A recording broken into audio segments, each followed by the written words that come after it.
আমাদের গ্রামটা দেখতে অনেক সুন্দর মাশাআল্লাহ। আসসালামু আলাইকুম এভরিওয়ান। আশা করছি আপনারা সবাই ভালো আছেন। আলহামদুলিল্লাহ আমরা অনেক ভালো আছি। আজ সকাল সকাল ঘুম থেকে উঠলাম, তারপর দেখলাম বাহিরের আবহাওয়াটা দেখতে কি সুন্দর দেখাচ্ছে। আমাদের গ্রামটা আসলে অনেক সুন্দর মাশাআল্লাহ। সূর্যটা দেখুন কি সুন্দর দেখাচ্ছে। তারপর আজ সকাল সকালই রান্নাটা বসিয়ে দিলাম। প্রথমে আজ ডাল চচ্চড়ি রান্না করব। আবির গতকালকে বলে রেখেছিল ওর জন্য ডাল চচ্চড়ি রান্না করা দেওয়ার জন্য। তার জন্য এখানে পরিমাণ মতন ডাল নিয়েছি। এখন ডালটা রান্না করতে বসিয়ে দেব। পরিমাণ মতন প্রথমে তেল দিলাম, তারপর পেঁয়াজটা ভালোভাবে ভেজে এখানে সব ধরনের মশলা দিয়ে দিলাম। হলুদের গুঁড়ো, মরিচের গুঁড়ো, লবণ সব কিছু একসাথে দিয়ে ভালোভাবে মশলাটা কষিয়ে নিয়েছি। এখন ডালগুলো দিয়ে ভালোভাবে অনেকক্ষণ কষিয়ে নিতে হবে যাতে ডালটা সিদ্ধ হয়ে যায়। ডালটা সিদ্ধ হয়ে আসলে সাথে অনেকগুলো টমেটো কুচি দিয়ে দিলাম।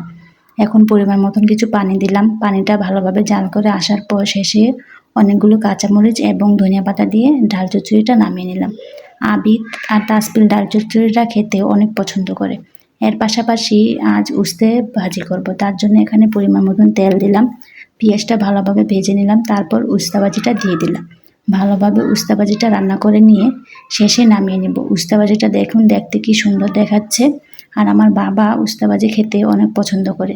তার পাশাপাশি একটি মাছের ঝোল রান্না করব। ছোট ছোট মাছ তার সাথে টমেটো দিয়ে মাছের ঝোলটা রান্না করব। প্রথমে পরিমাণ মতন তেল দিলাম, তারপর পেঁয়াজটা দিয়ে ভালোভাবে কিছুক্ষণ ভেজে নিলাম। এখন সব ধরনের মশলা দিয়ে ভালোভাবে মশলাটা কষিয়ে নিতে হবে। মশলাটা কষে আসার পর মাছগুলো দিয়ে ভালোভাবে কষিয়ে নেব। পরিমাণ মতন কিছু পানি দিব কষানোর জন্য যাতে মশলাটা লেগে না যায়।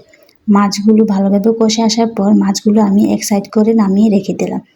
এরপর টমেটোটা দিয়ে ভালোভাবে কিছুক্ষণ কষিয়ে নেব। টমেটোটা কষে আসার পর মাছ, পরিমাণ মতন পানি একসাথে দিয়ে ভালোভাবে তরকারিটা জাল করে নেব। যখন পানিটা কমে আসে তারপর আমি পরিমাণ মতন ধনিয়া পাতা দিয়ে নামিয়ে নেব। এই মাছ তরকারিটা খেতে অনেক মজার হয়েছিল। কিছুদিন পরে আমাদের বাসায় একটা ছোটোখাটো একটা অনুষ্ঠান আছে, তার জন্য আজ বাবার মা বাজার থেকে অনেকগুলো বাজার করে নিয়ে এসেছে।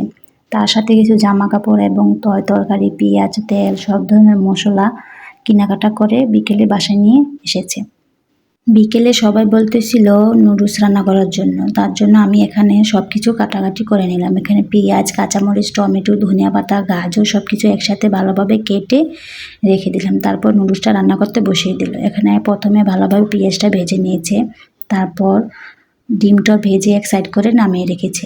এখানে গাজর, টমেটো, কাঁচামরিচ সব কিছু একসাথে ভালোভাবে ভেজে মশলাটা দিয়ে দিল। তারপর নুডলসটা দিয়ে মশলাটা দিয়ে ভালোভাবে অনেকক্ষণ নাড়াচাড়া করে নামিয়ে নিল। তারপর সন্ধ্যা আমরা সবাই একসাথে বসে নুডলসটা খেয়ে নিলাম। নুডলসটা অনেক মজার হয়েছিল।